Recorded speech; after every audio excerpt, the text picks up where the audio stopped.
और सीमा हैदर पर बड़ा खुलासा हुआ है। भारत आने पर सीमा हैदर के बड़ा खुलासा हुआ है। बस ड्राइवर कंडक्टर से एटीएस ने पूछताछ की है। इससे पहले सीमा से भी 18 घंटे से ज्यादा पूछताछ की जा चुकी है।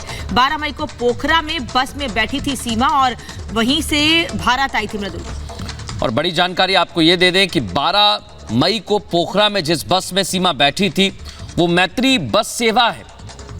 इसका सीधा मतलब यह है कि नेपाल और भारत के बीच में मित्रता के चलते इस बस को चलाया जाता है। यानी जो यात्री होते हैं उनको सहूलियतें भी मिलती हैं और इसी का फायदा सीमा ने उठाया है। सीमा ने अपने आप को बस में बैठकर भारतीय बता दिया, आप ये सोचिए।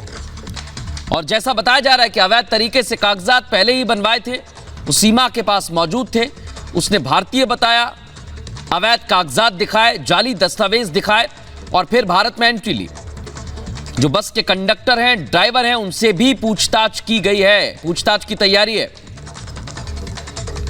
तो ड्राइवर कंडक्टर से दोबारा पूछताछ संभव है, ये जानकारी मिल रही है। सीमा हैदर के भारत आने पर यह खुलासा हुआ है। दरअसल पोखरा से भारत आई थी और वहां पर जब इससे पूछा गया तो इसने खुद को भारतीय बताया था।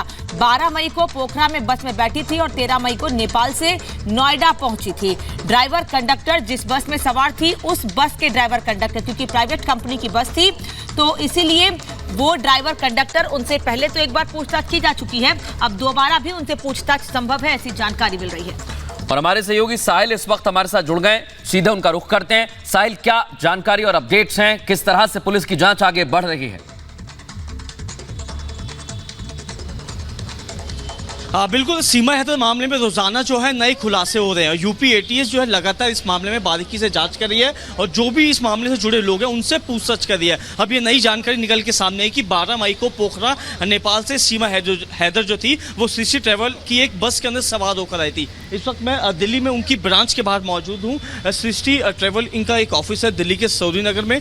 इन्हीं के मालिक से हमने अभी फ़ोन पर बातचीत करी। राजू नाम के इनके मालिक है, उन्होंने यही बताया कि इनकी जो एक ब्रांच है वो नेपाल पोखरा में एक सृष्टि ट्रैवल के नाम से वहाँ पे ब्रांच है। वहाँ पे सीमा हैदर ने इनसे संपर्क किया था इनकी ब्रांच से और वहाँ पर 12 मई को सुबह के समय जो है बस में सवार हुई थी और 13 मई को जो थी दिल्ली बस जो थी वहाँ पर पहुँची थी। और ये बताया गया कि इनकी दूसरी ब्रांच यानी कि पोखरा में जो ब्रांच बनी है वहाँ की ड्राइवर कंडक्टर को यूपी एटीएस ने बीते दिन पूछताछ के लिए यूपी बुलाया था। कई सवाल किए सीमा हैदर से जुड़े मामले में और यह कहा गया कि अभी फिलहाल उनको नेपाल नहीं भेजा गया, लेकिन इस मामले में दोबारा से उनको पूछताछ करनी होगी ड्राइवर और कंडक्टर से, तो उनको दोबारा से एटीएस दफ्तर में आना पड़ सकता है। तो कहा जा सकता है कि यूपी एटीएस जो अब कहने के नेपाल के बस एजेंट के जो ट्रैवल के जो ड्राइवर कंडक्टर है वहां तक पहुंच चुकी है और भी जो इसमें सच्चाई है खुलने के आसार पुलिस जता रही है। जी, कई खुलासे हुए इस मामले में अब तक, लेकिन अभी बहुत ज्यादा खुलकर बोलने की स्थिति में एटीएस नहीं है। साहिल, तो क्या ड्राइवर कंडक्टर से पूछताछ में कई बातें सामने आ सकती हैं? जैसा कि बताया जा रहा है कि उसने खुद को भारतीय बताया था, और भी कई मामले खुल सकते हैं कि और भी झूठ बोले गए हैं सीमा की ओर से। हाँ बिल्कुल, सोर्सेज यही बता रहे, जब वहाँ पर ड्राइवर ने इनसे पूछा कि आपके पास क्या कार्ड है भारत के जिससे आप दिखा पाएंगे भारतीय, तो उन्होंने कहा जब बॉर्डर पे उनको रोका जाएगा तो वो अपना वोटर आईडी कार्ड जो है वो एजेंसी को दिखाएंगी। ये बात बोलकर और भारतीय नागरिक बोलकर वो बस में सवार होगी। लेकिन जब बॉर्डर पे बस पहुंची तो उसके बाद कहीं ना कहीं बिल्कुल साहिल, आपके पास लौट रहे हैं। इस बीच एक और जानकारी मिल रही है। सीमा हैदर की एक्सक्लूसिव चैट सामने आई है। बस स्टाफ ने स्क्रीनशॉट्स भेजने की बात भी लिखी है।